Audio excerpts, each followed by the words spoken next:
Hi, RBC. I've got a brief word for you today from Hebrews chapter 11 and verse 6. Let me read Hebrews 11 verses 1 through 6. It says, "Now faith is the assurance of things hoped for, the conviction of things not seen. For by it the people of old received their commendation. By faith we understand that the universe was created by the word of God, so that what is seen was not made out of things that are visible. By faith Abel offered to God a more acceptable sacrifice than Cain, through which he was commended as righteous, God commending him by accepting his gifts. And through his faith, though he died, yet he still speaks. By faith Enoch was taken up so that he should not see death, and he was not found because God had taken him. Now before he was taken up, he was commended as one who pleased God.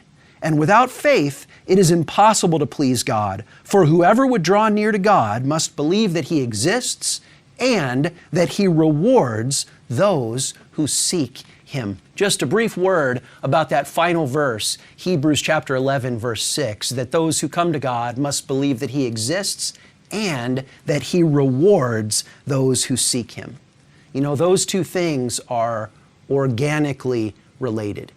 Those who come to God must not merely be theists, sort of believing that there is a God, but those who please God, those who seek God in a way that they will find God, are those who seek Him and believe not only that He exists, but that He rewards those who seek Him.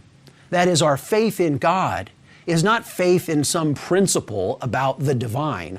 Our faith in God is trust in the person of God, that He rewards, that He loves, that He's worth seeking, that He's worth finding, that He's everything to us. That's the kind of faith that is commended here.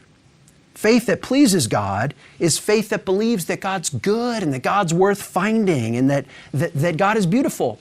I think it's John Owen's definition of faith that has long been a standout for me, and that is faith is a convinced sense of the beauty of God.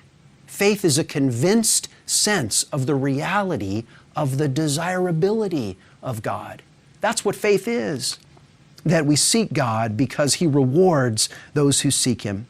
You hear it in Psalm 36, verses 8 and 9. "They will feast in the abundance of your house, and God, you will give to them to drink from the river of your delights, for with you is the fountain of life. In your light we see light."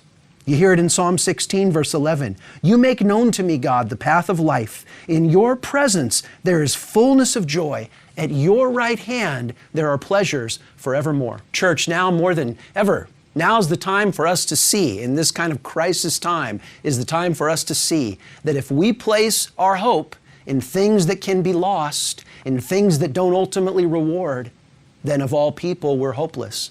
But we are Christian precisely because we have placed our ultimate hope in the God who rewards those who seek Him, in the God who forgives those who seek Him through Jesus Christ and His cross. And so, church, now is the time not to place our hope in financial reward or in physical ease or in worldly prosperity, but to place all of our hope in God and in God alone as we seek Him together.